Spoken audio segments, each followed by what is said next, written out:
আমাদের আজকের আলোচ্য বিষয় পৌষ্টিকতন্ত্রের আন্ত্রিক গ্রন্থি বা ইন্টেস্টিনাল গ্ল্যান্ড।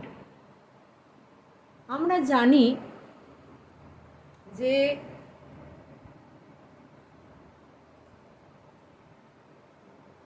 এটা স্টমাক অর্থাৎ পাকস্থলী। পাকস্থলীর পরের অংশ হচ্ছে ক্ষুদ্রান্ত, একটা নলাকার অংশ।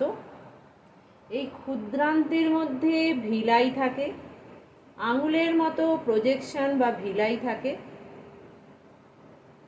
এই ভিলাই ক্ষুদ্রান্তের শোষণ তল বৃদ্ধি করে খাদ্যের শোষণে সাহায্য করে। এবং এই যে ক্ষুদ্রান্তের যে ভিলাই, সেই ভিলাইয়ের মধ্যে অবস্থিত হচ্ছে আন্ত্রিক গ্রন্থি। ঠিক ভিলাইয়ের কোথায় অবস্থিত সেটা আমরা আলোকপাত করব। আমরা জানি এই যে একটা যদি ভিলাই আঁকি, ভিলাইটাও এরকম কি এপিথেলিয়াম কোষ দিয়ে তৈরি। এগুলো আমি এপিথেলিয়াম কোষ আঁকছি। এই যে এখানটা দেখো, এই চিত্রে এই যে এঁকেছি ভিলাইয়ের এপিথেলিয়াম কোষ। এই যে ভিলাইয়ের এপিথেলিয়াম কোষ, এবং এর মধ্যে ভিলাইয়ের মধ্যিখানে আছে লসিকা বাহ আছে। এবং লসিকা বাহের চারপাশে কি আছে? রক্তের নালী আছে। ঠিক আছে, তাহলে এইখান দিয়ে ভিলাই দিয়ে এই রক্তের মধ্যে অথবা লসিকার মধ্যে খাদ্য উপাদান পৌঁছায়, এবং সেখান থেকে যে নির্দিষ্ট অঙ্গে, দেহের প্রতিটা অঙ্গ কলায় খাদ্যের উপাদানগুলো পৌঁছে, এবং সেই যে উপাদানের যা কাজ সেই কাজগুলো করে। এই যে আমি দেখো এখানে যেটা আঁকেছি, এই যে ভিলাইগুলো এঁকেছি, হ্যাঁ, এই ভিলাইয়ের মধ্যে, এই ভিলাইয়ের ভিতরে আছে কি, এই যে ভিলাইয়ের ভিতরের অংশটা হচ্ছে এইখানটা, হ্যাঁ, লসিকাতন্ত্র আছে, রক্তবাহ আছে। এবং ভিলাইয়ের মধ্যিখানের যে নলাকার যে এক ধরনের গ্রন্থি পাওয়া যায়, হ্যাঁ, সমস্ত ক্ষুদ্রান্তের সমস্ত অংশের মিউকোসা স্তরে অবস্থিত। ক্ষুদ্রান্তের সমস্ত অংশের মিউকোসা স্তরে অবস্থিত সরল নলাকার যে গ্রন্থি, সেই গ্রন্থিটাকে বলা হয় ক্রিপস অফ লিবারকুইন, বা এটাকেই বলা হচ্ছে আন্ত্রিক গ্রন্থি।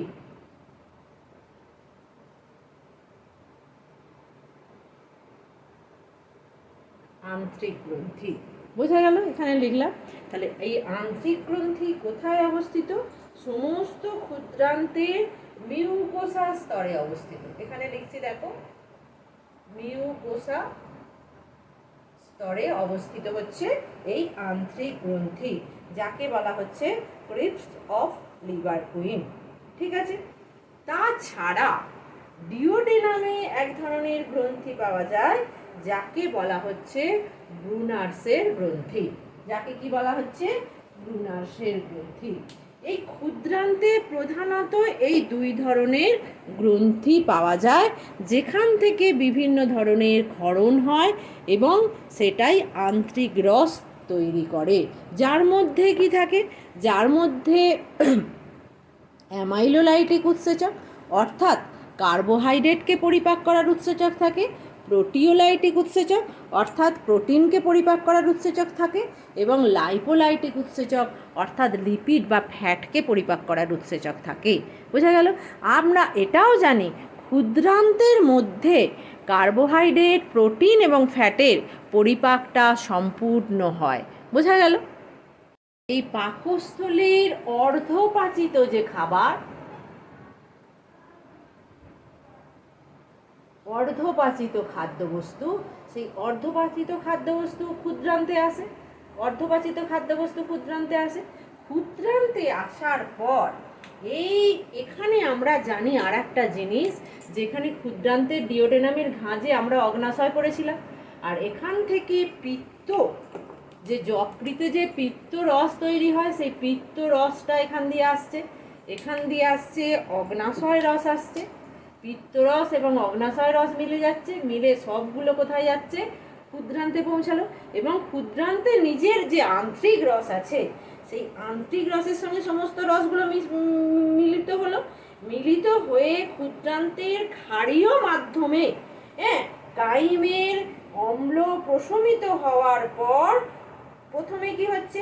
অগ্নাশয় রসের বিভিন্ন উৎসেচক খাদ্যবস্তুর পাচন ঘটায়। তারপরে আন্ত্রিক রসের বিভিন্ন উৎসেচক খাদ্যবস্তুর অসম্পূর্ণ পাচনগুলোকে সম্পূর্ণ করে। বোঝা গেল?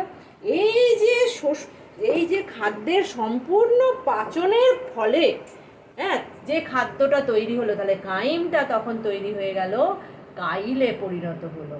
এই কাইল খাদ্যটা কি হয়ে যাবে? এবার এই যে কাইলটা শোষিত হয়ে যাবে, রক্ত বা লসিকায় শোষিত হয়ে যাবে। এটা পরিপাক সম্পূর্ণ হয়ে গেল এবং শোষণ তৈরি হলো। শোষণ, বিশোষণ বা শোষণ যখন আমরা করব, শোষণটা কিভাবে হয় সেটা তখন আমরা আলোকপাত করব। পর দেখি, দেখো, এই যে আন্ত্রিক গ্রন্থি, হ্যাঁ, ক্রিপস অফ লিভার কুইন, যেটা হচ্ছে এই যে ক্ষুদ্রান্তের ভিলাইয়ের মধ্যিখানে, এই যে আমি সেট করছি, দেখো এই অঞ্চলটায় অবস্থিত। হ্যাঁ, এটা তাহলে নলাকার একটা গ্রন্থি, এবং এটা কি তৈরি করছে? এটাকে এখানে তৈরি হচ্ছে, এখানে যেটা সিক্রেট করে, এইটা হচ্ছে একটা হচ্ছে এনজাইম সিক্রেট করে, এনজাইম, বিভিন্ন পাচক এনজাইম সিক্রেট করে। আর কি সিক্রেট করে? আর সিক্রেট করে মিউকাস সিক্রেট করে, মিউকাস সিক্রেট করে, এই দুটো সিক্রেট করে। হ্যাঁ, এবং এই যে মিউকাসটা যেটা সিক্রেট হয়, সেটা কিন্তু এখানে মিউকাস সেল থাকে, সেই মিউকাস সেল থেকেই মিউকাসটা ক্ষরিত হয়। হ্যাঁ, বোঝা গেল? এবং এই যে ক্রিপস অফ লিভার কুইনের বেসেতে কি থাকে? একটা কোষ থাকে, যে কোষটাকে বলা হয় প্যানেট সেল। এই সেলটা কি করে? এই সেলটা থাকে, এবং এই সেলটা বেশিরভাগ, পার্টিকুলারলি এই প্যানেট সেল দেখা যায় হচ্ছে ডিওডেনামে দেখা যায়। এটা হচ্ছে রিচ, এটা হচ্ছে এই সেলে থাকে হচ্ছে জিঙ্ক থাকে, জিঙ্ক থাকে। বোঝা গেল? এবং এটা হচ্ছে বিভিন্ন ধরনের, হ্যাঁ, অ্যাসিডোফিলিক গ্র্যানিউল এটা কন্টেন করে এই সেলগুলোকে। বোঝা গেল? এবং এই সেলটা সিক্রেট করে হচ্ছে একটা এনজাইম সিক্রেট করে, সেই এনজাইমটার নাম হচ্ছে, তোমরা দেখো নাম সবটা পড়েছো, বুঝতে পারছো, লাইসোজাইম এনজাইমটা তৈরি করে, সিক্রেট করে। এই লাইসোজাইম এনজাইমটাকে বলা হচ্ছে অ্যান্টিব্যাকটেরিয়াল সাবস্টেন্স। কেন? এই লাইসোজাইম এনজাইমটার ব্যাকটেরিয়া ধ্বংস করার ক্ষমতা আছে। এবং এই যে প্যানেট সেল, এই প্যানেট সেলের আর একটা ক্ষমতা আছে, সেটা হচ্ছে ফ্যাগোসাইটোসিস পদ্ধতিতে জীবাণুকে ধ্বংস করার ক্ষমতা আছে। ফ্যাগোসাইটোসিস পদ্ধতিতে অংশগ্রহণ করার ক্ষমতা আছে। ফ্যাগোসাইটোসিস পদ্ধতিটা আমরা জানি, কোনো সেলের ফ্যাগোসাইটোসিস পদ্ধতিটা হচ্ছে যখন কোনো কঠিন বস্তু এই সেলটা, এটা সেল ধরো গ্রহণ করবে, তখন এই সেলে কি তৈরি হয়? সেলে তৈরি হয়, ক্ষণপদ বা সিউডোপোডিয়া তৈরি হয়।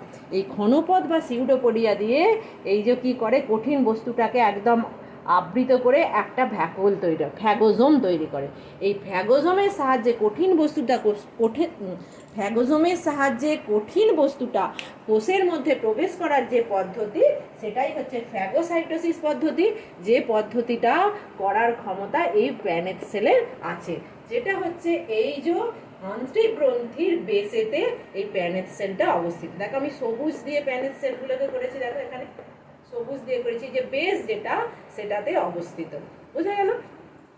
এরপরে আর একটা সেল থাকে, সেই সেলটাও দেখো বেসের দিকেই অবস্থিত, সেই সেলটা হচ্ছে এইটা সেল, দেখো আর্জেন্টাফিন সেল। এই আর্জেন্টাফিন সেল কি তৈরি করে? একটা হচ্ছে সিক্রেটিন হরমোন সিক্রেট করে, আর একটা হচ্ছে 5-HT সিক্রেট করে। তাহলে আর্জেন্টাফিন সেল কি সিক্রেট করে? তাহলে দেখো এই যে আর্জেন্টাফিন সেল আছে, আর্জেন্টাফিন সেল হরমোন ক্ষরণ করে দু ধরনের, একটা হচ্ছে সিক্রেটিন হরমোন, আর একটা হচ্ছে দেখো 5-HT যেটা বললাম, সেটা হচ্ছে 5-হাইড্রক্সি ট্রিপটামাইন। যেটাকে বলা হচ্ছে সেরোটোনিন। এই হরমোনগুলো বিভিন্ন কাজ করে। হ্যাঁ, এছাড়া দেখো এই যে ব্রুনার সেল আছে, এই ব্রুনার সেল হচ্ছে সাবমিউকোসা লেয়ারে থাকে। এই যে ব্রুনার সেল এইখানটা, এটা হচ্ছে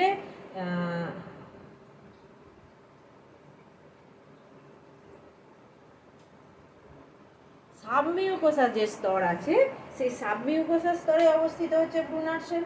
হ্যাঁ, এই ব্রুনার সেল হচ্ছে কি তৈরি করে, খুব সামান্য হরমোন সিক্রেট করে, খুব সামান্য হরমোন, লিটল, খুব সামান্য। ঠিক আছে, আর কি সিক্রেট করে বলো তো? এ সিক্রেট করে যেটা, সেটা হচ্ছে মিউকাস সিক্রেট করে, মিউকাস সিক্রেট করে ব্রুনার সেল। বোঝা গেল? এই মিউকাসটা কি করে, মিউকাসটা যে ওয়ালটা আছে, হ্যাঁ, সেই ওয়ালটাকে, ক্ষুদ্রান্তের ওয়ালটাকে প্রোটেক্ট করে। হ্যাঁ, ক্ষুদ্রান্তের ওয়ালটাকে কি করে, প্রোটেক্ট করে। হ্যাঁ, এবং হচ্ছে এখানে বিভিন্ন ধরনের, এখানে বিভিন্ন ধরনের যে পরিপাক সংগঠিত হয়, সেই পরিপাকেতে বিভিন্ন ধরনের বিক্রিয়া সংগঠিত হয়। হ্যাঁ, যাতে ক্ষুদ্রান্তের স্তরটা ক্ষতিগ্রস্ত না হয়ে যায়, তার জন্য এটা প্রোটেক্ট করে। বুঝা গেল? এরপরে দেখো যেটা বলছি, এই যে তাহলে এখান থেকে কি নিঃসৃত হয় বলো তো? এই যে আন্ত্রিক গ্রন্থি থেকে নিঃসৃত হয় হচ্ছে আন্ত্রিক রস। আন্ত্রিক রস, এই আন্ত্রিক রস সে সাহায্যে, আন্ত্রিক রসে বিভিন্ন ধরনের এনজাইম থাকে, যার সাহায্যে আমরা বললাম, হ্যাঁ, যে কি হয়, বিভিন্ন খাদ্যের পরিপাক সংগঠিত হয়। এবং আন্ত্রিক রসটার পিএইচ হচ্ছে, এই আন্ত্রিক রসের পিএইচ হচ্ছে 7.8। আমরা জানি 7টা হচ্ছে নিউট্রাল, হ্যাঁ, 7-এর বেশি হচ্ছে ক্ষারধর্মী, তাহলে আন্ত্রিক রসটা হচ্ছে ক্ষারধর্মী।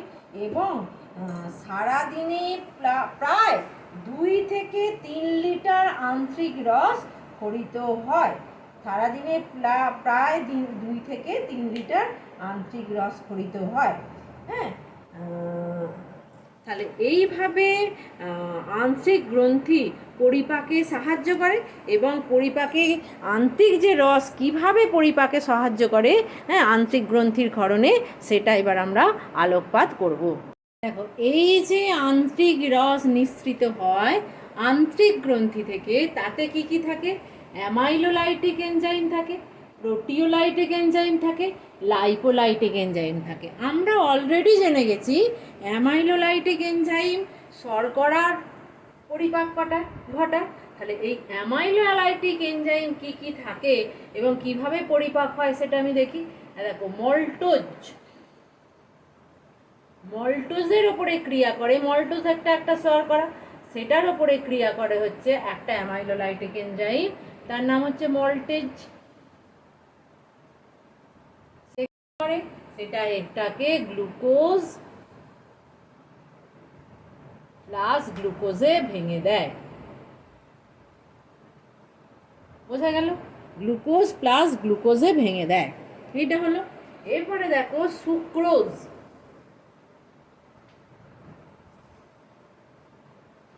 সুক্রোজ, এই সুক্রোজকে কি করে, সুক্রেজ,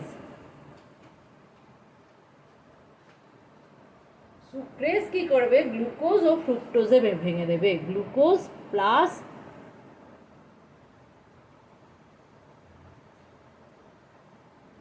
ফ্রুক্টোজে ভেঙে দেবে। বোঝা গেল? তারপরে দেখো এই যে দুগ্ধ শর্করা হচ্ছে ল্যাকটোজ, ল্যাকটোজকে ল্যাকটেজ,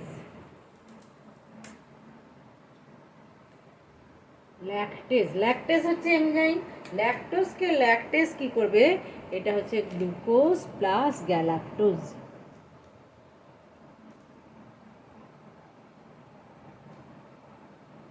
গ্যালাক্টোজ এতে ভেঙে দিল।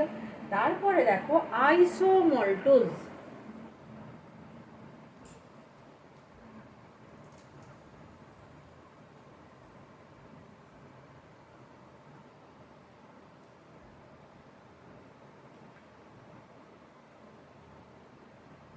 আইসোমল্টোজ এটা কি হবে? আইসোমল্টেজ।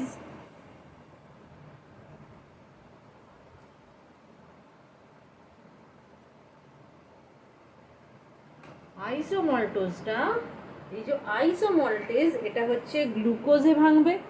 এই যে গ্লুকোজটা, এটা দিয়ে দিচ্ছি, গ্লুকোজে ভাঙবে প্লাস গ্লুকোজ মল্টোটায়োজে ভেঙে দেবে।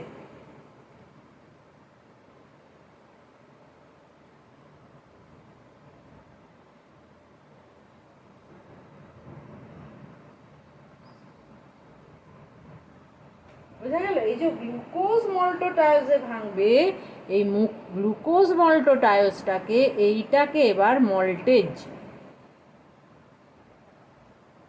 মল্টেজ কি করবে? 3 অণু গ্লুকোজে ভেঙে দেবে। বোঝা গেল? এরপরে যাবো, অল্প পরিমাণ শ্বেতসার থাকে, এটা মুছলাম, অল্প পরিমাণ শ্বেতসার থাকে। শ্বেতসারটাকে কি করবে?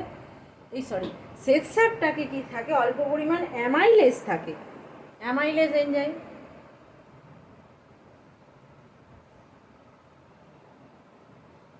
অ্যামাইলেজ প্রথমে হচ্ছে মল্টোজে পরিণত করবে। এবার মল্টোজটা এই যে যেভাবে হলো, এবার হচ্ছে সেইটা বা সেইভাবে হয়ে যাবে। এই যে মল্টেজটা গ্লুকোজ প্লাস গ্লুকোজে পরিণত করে দেবে। বোঝা গেল? এইভাবে দেখো, হ্যাঁ, আন্ত্রিক গ্রন্থি থেকে নিঃসৃত আন্ত্রিক রসের সাহায্যে অ্যামাইলোলাইটিক যে এনজাইমগুলো আছে তার সাহায্যে কার্বোহাইড্রেটের পরিপাক সম্পন্ন হয়। এই যে যেগুলো তৈরি হলো, গ্লুকোজ, ফ্রুক্টোজ, গ্যালাক্টোজ, দেখো মেনলি তৈরি হয়েছে, এগুলো সবই হচ্ছে একক শর্করা, এগুলো শোষণ হবে। এরপরে আমরা দেখব প্রোটিওলাইটিক উৎসেচকের দ্বারা কিভাবে পরিপাক হচ্ছে। দেখো নিউক্লিক অ্যাসিডের পরিপাকটা কীরকম করে হয়। দেখো এই যে নিউক্লিক অ্যাসিডটা, আমরা জানি নিউক্লিক অ্যাসিডটা হচ্ছে ডিএনএ অথবা আরএনএ। আমি এটা বলেছিলাম যে ডিএনএ হচ্ছে দ্বিতন্ত্রী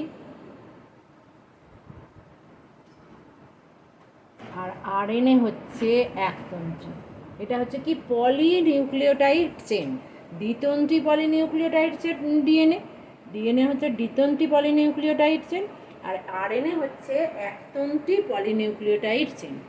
এবার দেখো এর পরিপাকটা কিভাবে সংগঠিত হয় সেটা আমরা একটু দেখব। এই যে পলিনিউক্লিওটাইড চেন, এটা প্রথমে হচ্ছে পলিনিউক্লিওটাইডেজ,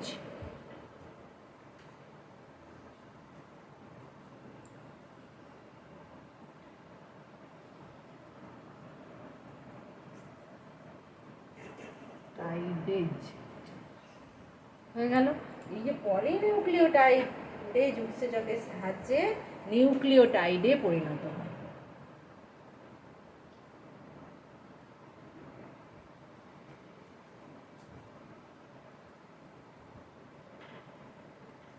নিউক্লিওটাইডেজ উৎসেচকের সাহায্যে এবার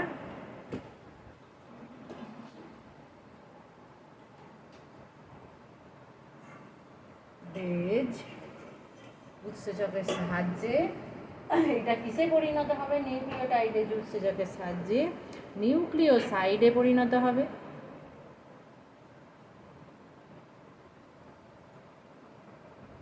সাইড প্লাস ফসফেট,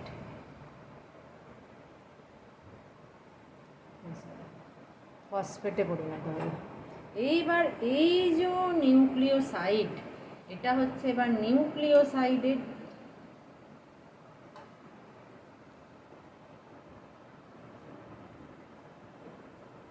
উৎসেচকের সাহায্যে কিসে পরিণত হবে?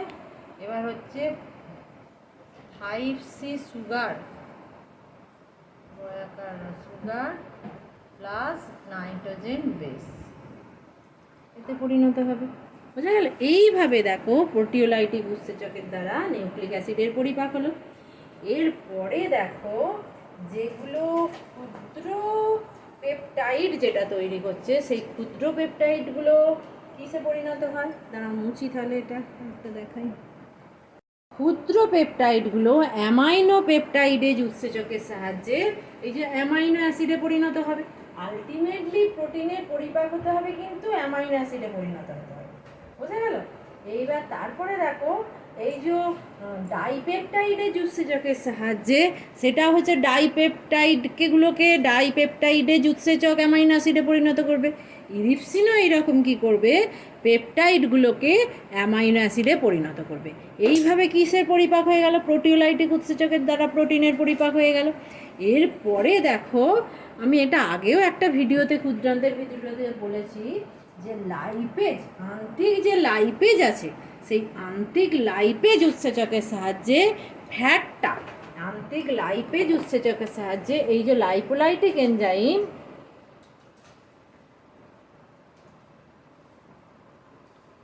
আন্ত্রিক লাইপেজ এ কি করবে, ফ্যাটকে কিসে পরিণত করবে, ফ্যাটকে ফ্যাটি অ্যাসিড